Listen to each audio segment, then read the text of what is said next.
I love Disney. I am one of those filthy degenerates that have never grown up. I'm sad. But like, how could you not love Disney? They're just so happy and nice and good and lovable. That's what they want you to think. Disney is all about lies and deception. Okay, what company is, but like the movies are also about lies and deception. The evil guys are good. The good guys are dead.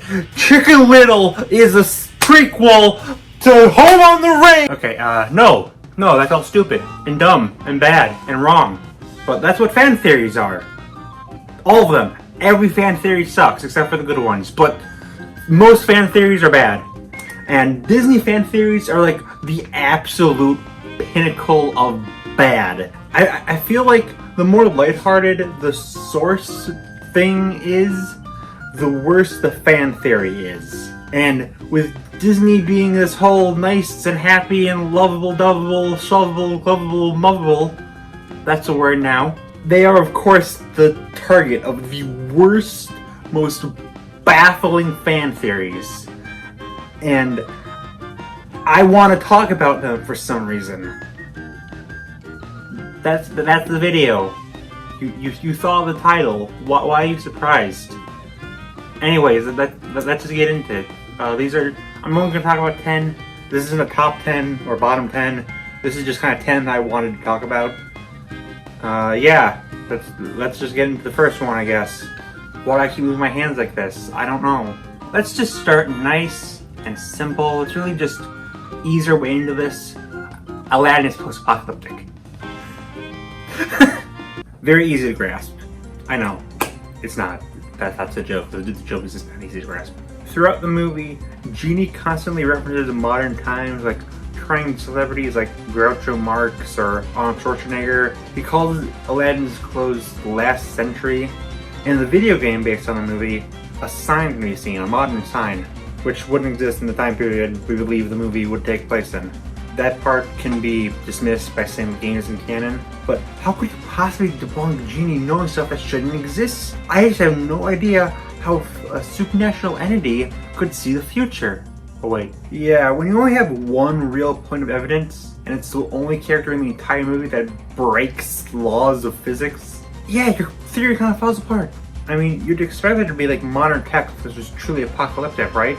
Or why wouldn't the Sultan, who's been ruling for God knows how long, mention, oh yeah, hey Jasmine, can you not leave the house because radiation? And before you say he didn't mention anything because he's an idiot, Jafar has been serving for as long as the Sultan, and he's pretty freaking smart. Why wouldn't he mention anything? Now, why would Genie mention things Aladdin wouldn't understand? Well, for one, he's been trapped for 1,000 years, so maybe he's just insane, I don't know. But also remember that he's the only character to break the fourth wall in this entire franchise. So if he knows the audiences knows what he's referencing, he's gonna reference it. So while that theory is weak, it's not like god-awful. Unlike this theory that people still believe for some reason, that the Winnie the Pooh characters are based off mental disorders. You've all heard this theory before, so I'll make the explanation quick. Every member of the 100 Acre Woods is based off a different mental illness. Specifically, Pooh has an eating disorder, Tigger has ADHD, Piglet has general anxiety disorder, Owl has dyslexia, Eeyore has depression, Rabbit has OCD, Kanga has social anxiety disorder, Roo has autism, and Christopher Robin, who imagined all these characters, has schizophrenia. The weird thing about this series is strictly talks about the books actually, not the movies, as they have characters that are not in the books, like Gopher and Lumpy. They're Disney characters, and so technically this isn't a Disney theory, it's more of a book theory. But if the clickbait titles and articles that talk about this theory can use images from the movies, I can too. America. Because yes, the Winnie the Pooh canon is very tight. You don't want to mix it up. It's like mixing up like anime and manga variations or the MCU and the comics. They're very two distinct continuities. You want to mess it up, Daryl. I'm losing my freaking mind already. It's so insane. The easiest way to debunk this is that this theory was recommended as a joke. It was originally made for a gag paper.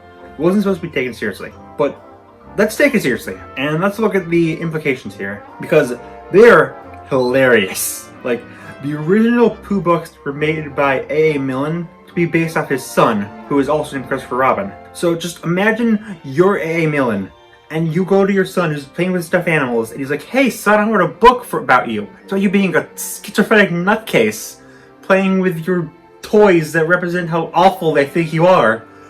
Frick you, son, you're adopted also. Father of the Year, dude. Also, Winnie the Pooh is canonically made up by Christopher Robin. That's why there's book traditions and there's even toys of them in front of every movie. I don't think it needs anything else really. Next theory, I guess. Okay, so Moana is my favorite Disney film. Well, maybe. I don't know, it kind of goes back and forth in regard to Pixar. It's definitely not, but like, shut up, Moana. It's a good film. Watch it. And my favorite character in the film is Tamatoa. So let's talk about a theory about Tamatoa. Yeah. I think I have Tamatoa somewhere in here, but... Oh, yeah, look, next to Ursula. Ursula's Tamatoa. Okay, this theory was proposed by the channel Super Carlin Brothers, which is one of my favorite YouTube channels. I'm just saying that right now because I'm ripping apart a lot of their theories in this video. They propose that Tamatoa is a reincarnation of Ursula from The Little Mermaid. For evidence, they're purple. That's very important. Also, Tamatoa mentions Sebastian at the end of the film. Reincarnation exists in the Moana universe, and Tamatoa is incarnated in the realm of the monsters, which is originally the realm of the spirits. And Tamatoa is very similar to Ursula goal-wise. They both want powerful ocean-themed objects. At first, I thought it was weird that Ursula reincarnated as a male, but we don't really know how reincarnation works in the Moana universe, so I'll give it a pass. But I can't give a pass to is the timeline. The Little Mermaid takes place in the 18th century. And for this theory to be true, it needs to take place before Moana. When does Moana take place? Well, the director says it takes place 3,000 years ago. The film was released in 2016, so simple math says it's released in 984 BC. Now, I may be stupid, but I think that's before the 18th century. And I know I joked about the purple thing being evidence, but come on, that's not a strong point at all. With that logic, I could say Ursula is a reincarnation of Randall, Thanos, Tinky Winky. Also, another supposed piece of evidence is that both films are made by the same director.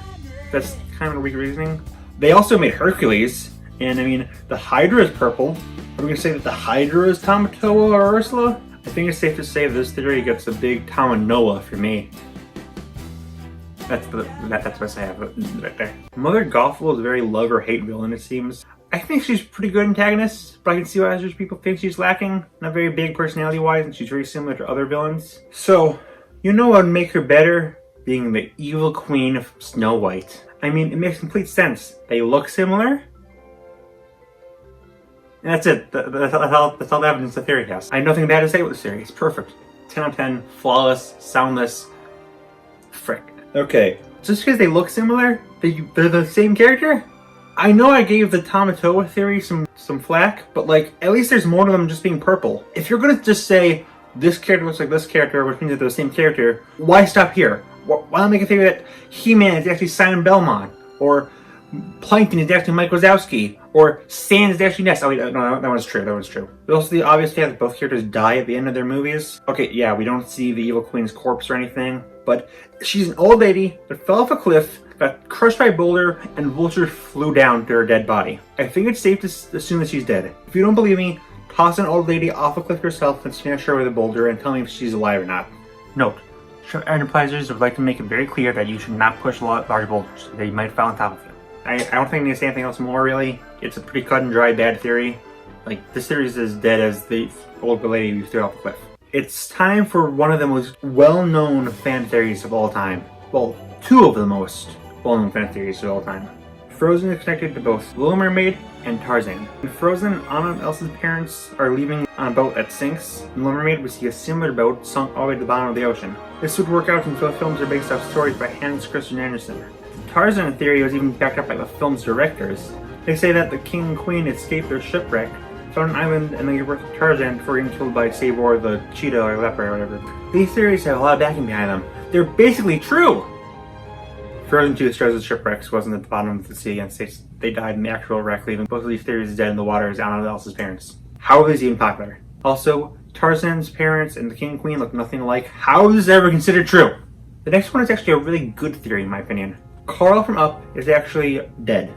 After finding out he loses his house, Carl dies in his sleep. After this, Russell comes to take him to Paradise Falls. Russell is Carl's guardian angel, and Paradise Falls represents heaven. Russell is getting his assisting the elderly badge. It's actually him earning his wings, which is common in stories of angels like It's a Wonderful Life.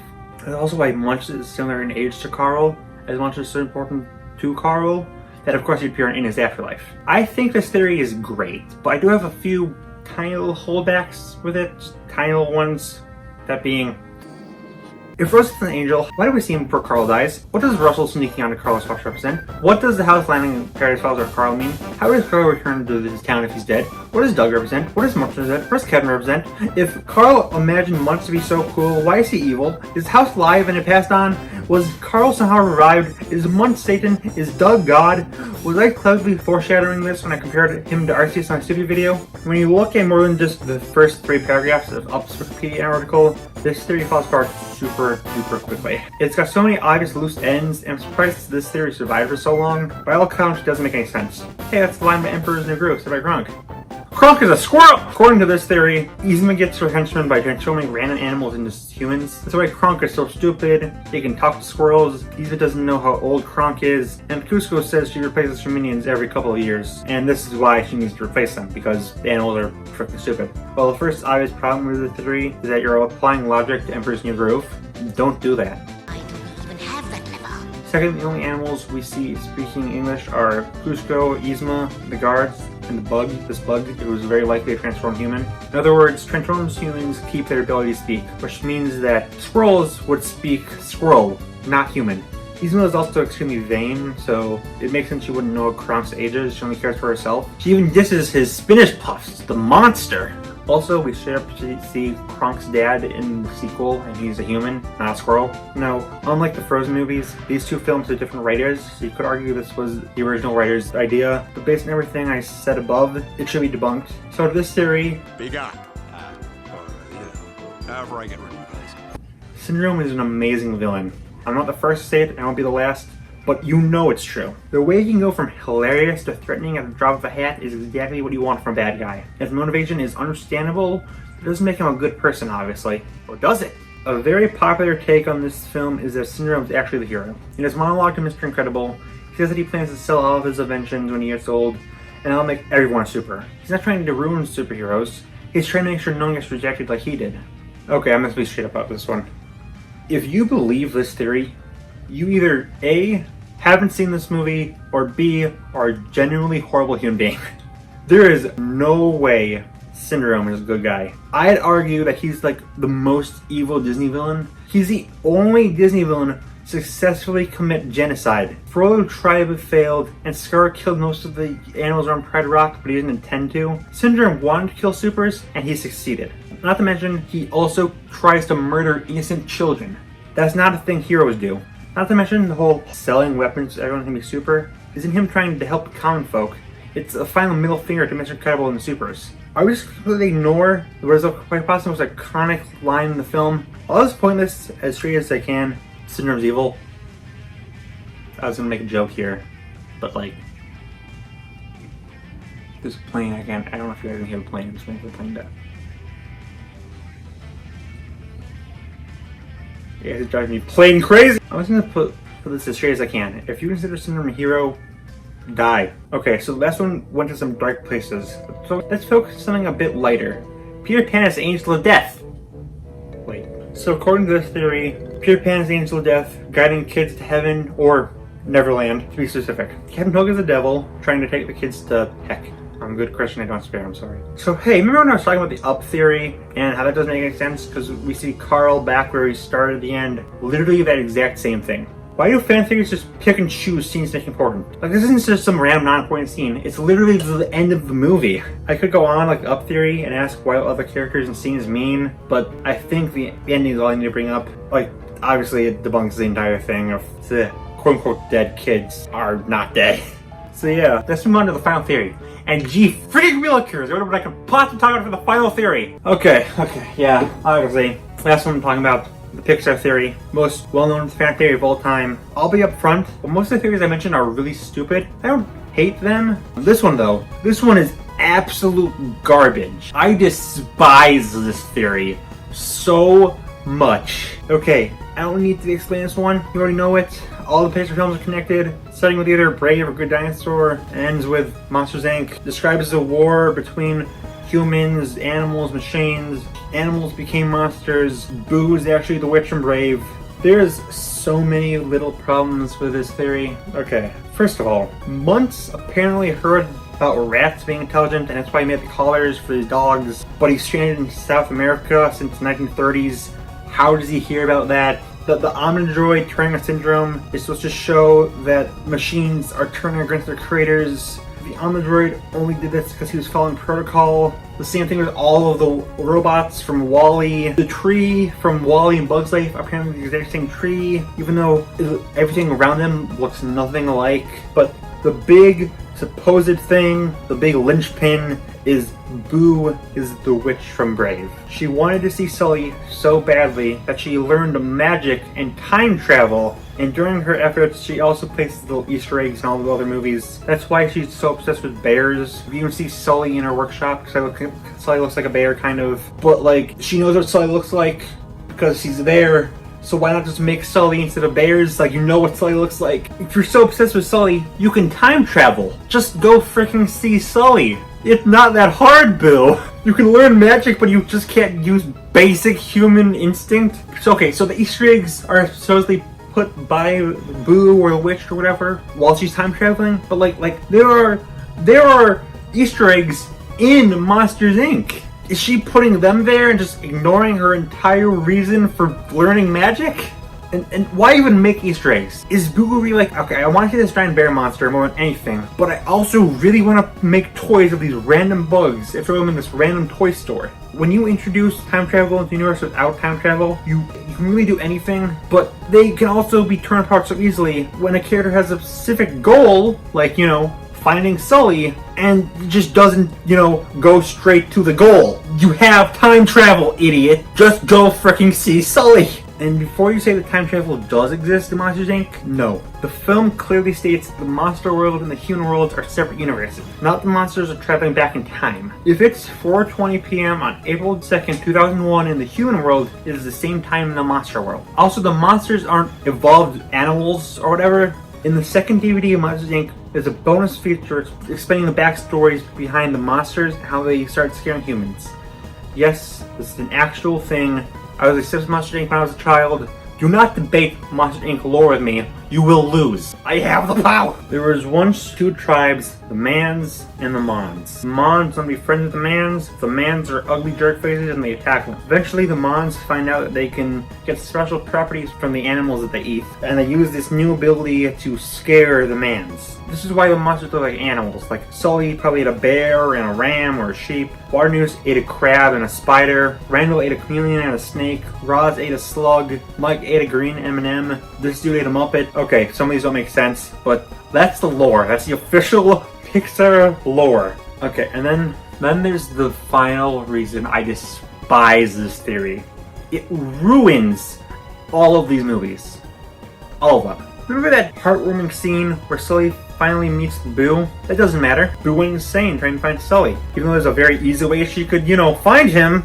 Man, don't you love the ending of WALL-E, showing humans slowly rebuilding society? Well, too bad. A lot of humans died almost immediately and the robots went insane. Remember how happy you were when you realized that the Cars franchise won't dampen your love of the other Pixar films because they're completely separate? Well, you're out of luck, bucko! You can now canonically see Mater going to Pizza Planet with Gilbert Hoff! I could legitimately go over each film, talk about how this theory ruins it, but I made my point. This theory legitimately ruins the films it talks about, and it just doesn't make sense to look at it critically. So the fact that Pete Docter, director of all of these, says it wasn't true, I hope that I, a no-name YouTuber with less than 100 subs, can finally put this theory to rest. Please. So that's the end of this video. That's all I wanted to say. I know I'm missing some theories, but like if I talk every Disney theory, this will be longer than the entire Disney Plus. If you like these whole debunking theory videos, I do plan to do ones for Nintendo and cartoons. That's all I gotta say. Have a good day. Pixar Theory sucks. Bye.